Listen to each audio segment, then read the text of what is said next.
From the Ego to the Divine. Inspirations from Sri Aurobindo. Passages from the Synthesis of Yoga. Hearing a higher call. We learn growing up to exert our will upon the world through our ego.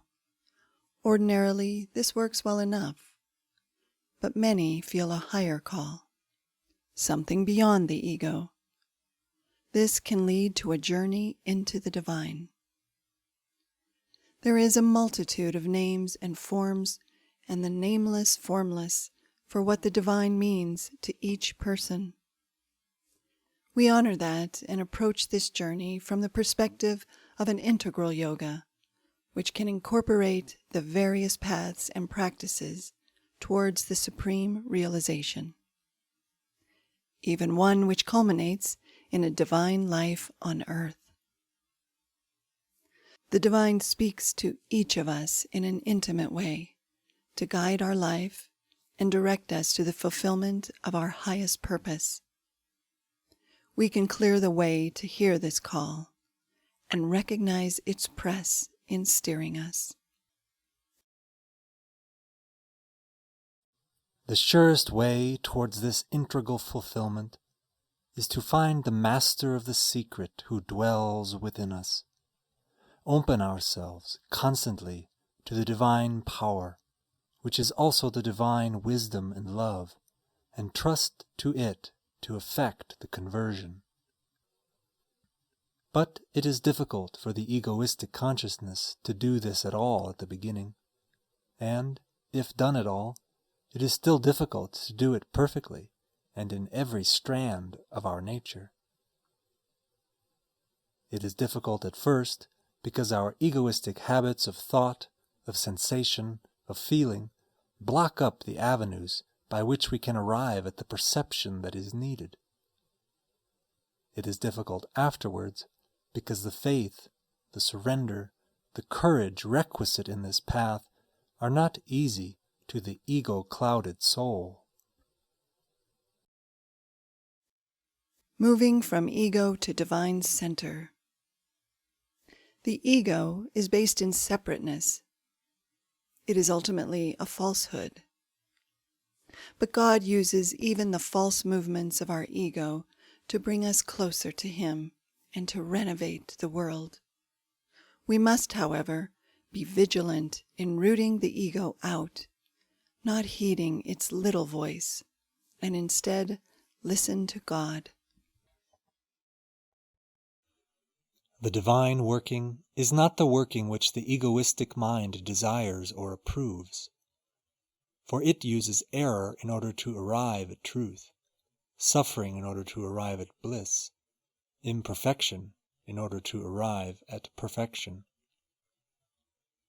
The ego cannot see where it is being led. It revolts against the leading, loses confidence, loses courage. These failings would not matter, for the divine guide within is not offended by our revolt, not discouraged by our want of faith, or repelled by our weakness. But by withdrawing our assent from the guidance, we lose the consciousness, though not the eventuality of its benefit. We withdraw our assent because we fail to distinguish our higher self from the lower, through which he is preparing his self-revelation. As in the world, so in ourselves. We cannot see God because of his workings, and, especially, because he works in us through our nature, and not by a succession of arbitrary miracles.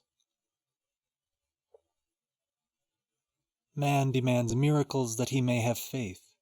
He wishes to be dazzled in order that he may see.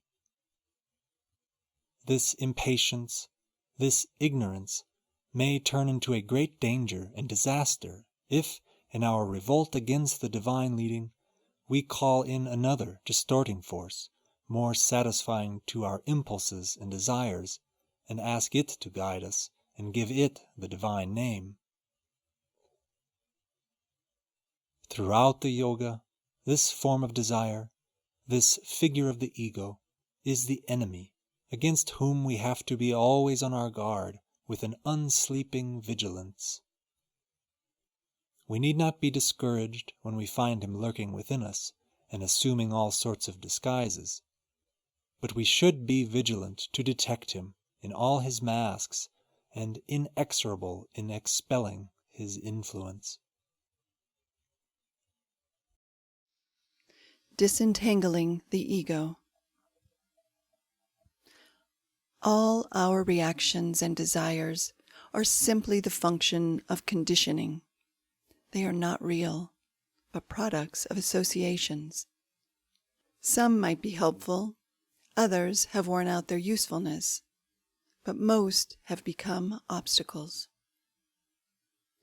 We must free ourselves from this conditioning and allow a greater and wider impulse to take hold of our being, a motivating force that is radically different from the ego and its reactions. We must not give in to an aversion born of weariness, disgust and distaste, a recoil of disappointed or satiated desire, the sullenness of a baffled and dissatisfied egoism forced back from its passionate aims. These recoils come inevitably in the unripe soul, and may in some way help the progress by a discouragement of the eager, desire-driven, vital nature. But they are not the perfection towards which we labor. There is this infinite existence, but it is quite other than the mental being who becomes aware of it. And we cannot either raise ourselves to it and become it, or bring it down to ourselves, so that our own experience of our being and world being shall be that of its blissful infinity. There is this great, boundless, unconditioned consciousness and force. But our consciousness and force stands apart from it, even if within it, limited, petty, discouraged, disgusted with itself and the world, but unable to participate in that higher thing which it has seen. There is this immeasurable and unstained bliss, but our own being remains the sport of a lower nature, of pleasure and pain and dull neutral sensation, incapable of its divine delight. There is this perfect knowledge and will, but our own remains always the mental deformed knowledge and limping will, incapable of sharing in or even being in tune with that nature of Godhead. As we live purely in an ecstatic contemplation of that vision, we are delivered from ourselves. But the moment we again turn our consciousness upon our own being, we fall away from it, and it disappears, or becomes remote and intangible. The divinity leaves us, the vision vanishes. We are back again in the pettiness of our mortal existence. Somehow, this chasm has to be bridged. The need for faith and surrender. This chasm is bridged by surrender. A sincere giving of ourselves to the divine is crucial for our advancement, for we cannot advance by our own power alone. A cheerful fortitude is also essential, one that catches us when we fail, bolsters our resilience. We should trust in our efforts, even if we don't see any results. If our aspiration is sincere, the divine will triumph. Yoga must be continually applied with a heart free from despondent sinking.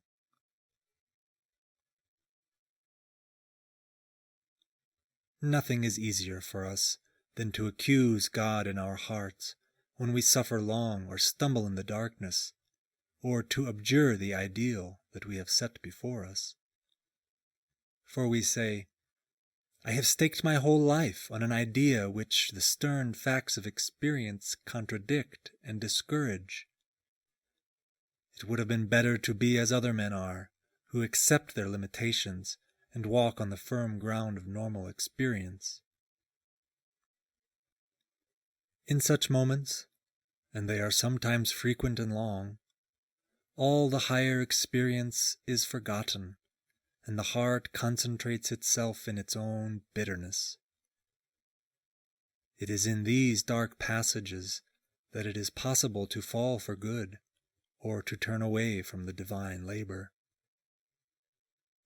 Even to the experienced sadhaka, such falterings or overcloudings bring a retardation of his progress, and they are exceedingly dangerous to the novice.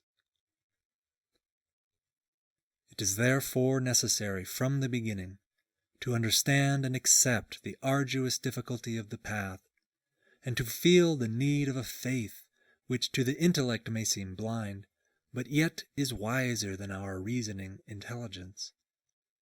For this faith is a support from above. It is the brilliant shadow thrown by a secret light that exceeds the intellect and its data. It is the heart of a hidden knowledge that is not at the mercy of immediate appearances. If one has walked long and steadily in the path, the faith of the heart will remain under the fiercest adverse pressure. Even if it is concealed or apparently overborne, it will take the first opportunity to re-emerge. For something higher than either heart or intellect upholds it in spite of the worst stumblings and through the most prolonged failure. Our faith, persevering, will be justified in its works, and will be lifted and transfigured at last into the self-revelation of a divine knowledge.